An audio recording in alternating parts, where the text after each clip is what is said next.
In just 6 minutes, prepare to have your mind blown. Tucker Carlson sat down with Colonel Doug Macgregor for a hard-hitting, no-nonsense conversation. And trust me, this one gets wild. Is Ukraine already finished? Are U.S. politicians secretly working for the cartels? Is Mexico the real enemy of America? From war profiteering to border chaos, and why the U.S. military might not last 2 weeks in a real war, Macgregor pulls no punches. Buckle up.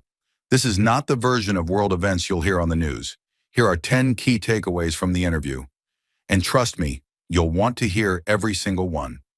Takeaway 1, Ukraine war is nearly over. Macgregor doesn't sugarcoat it. He says Ukraine has already lost the war. The fighting now? Just a desperate attempt to cause damage before the inevitable.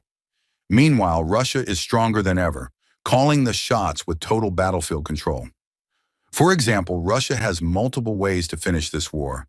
They could take Odessa and landlock Ukraine, march into Kyiv, or just sit back and let Ukraine collapse on its own. But here's the catch. Putin doesn't want to rule Ukraine. He just wants to secure Russia's borders. The question is, how far will he go to do that?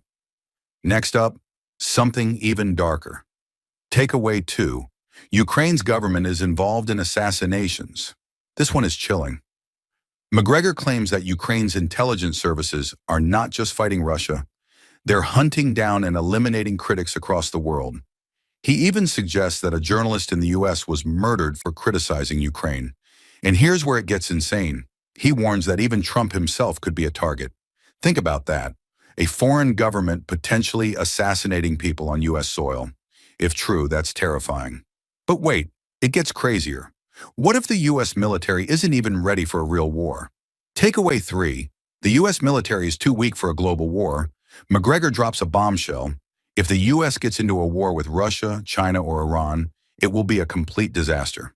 He says America's military is stretched too thin, low on ammunition, and nowhere near prepared for a real fight. For example, military simulations show that if the U.S. goes to war, it could run out of weapons in just 2 weeks. 2 weeks. Meanwhile, China is churning out weapons like the U.S. did in World War II. If war breaks out, America might not even last long enough to put up a real fight. And while D.C. is obsessed with foreign wars, a far bigger threat is sitting right next door. Takeaway 4, Mexico is a bigger threat to the U.S. than Russia. Forget Russia, forget China.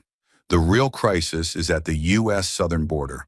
Macgregor calls Mexico a failed state, completely run by drug cartels.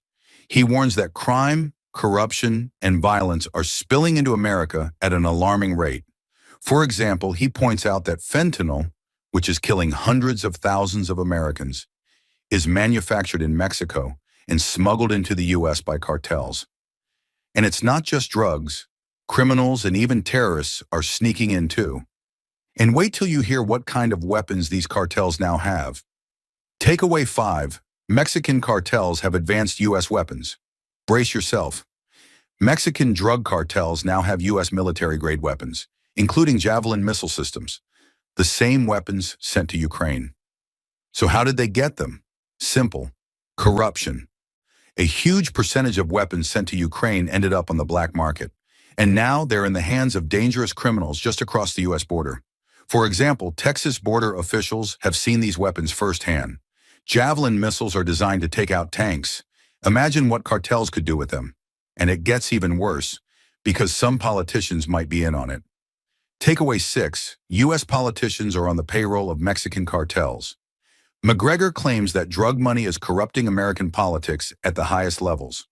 This is why, he says, the U.S. government refuses to take real action at the border. For example, border agents, who make a few $1,000s a month, are being bribed with $20,000 or more to let shipments through. At that price, corruption is inevitable. And if you thought that was bad, wait till you hear about the money flowing into Ukraine. Takeaway 7. The Ukraine war has been a corrupt money-making scheme. Macgregor calls Ukraine Afghanistan 2.0, a war designed to funnel billions into private pockets. For example, 50% of the weapons sent to Ukraine never even reached the battlefield. Instead, they were sold on the black market, ending up in the hands of criminals and terrorists worldwide. And guess what? The so-called ceasefire is just another trick. Takeaway 8. The proposed ceasefire is a trick. Macgregor isn't buying it. He says the 30-day ceasefire proposal is nothing but a strategy to send even more weapons to Ukraine.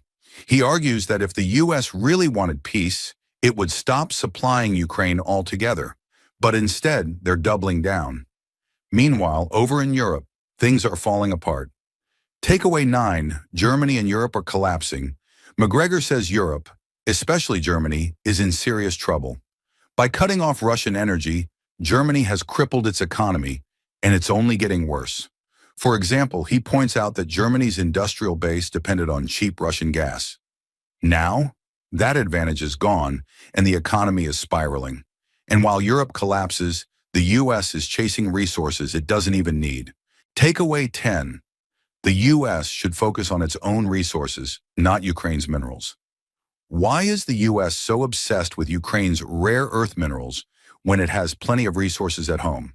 For example, Kentucky has massive deposits of rare earth minerals. But instead of developing its own industry, the U.S. is spending billions fighting over minerals in a war zone. Conclusion. If this video opened your eyes, hit that like button and drop a comment below. Do you agree with Macgregor? Should the U.S. focus on its own problems instead of Ukraine?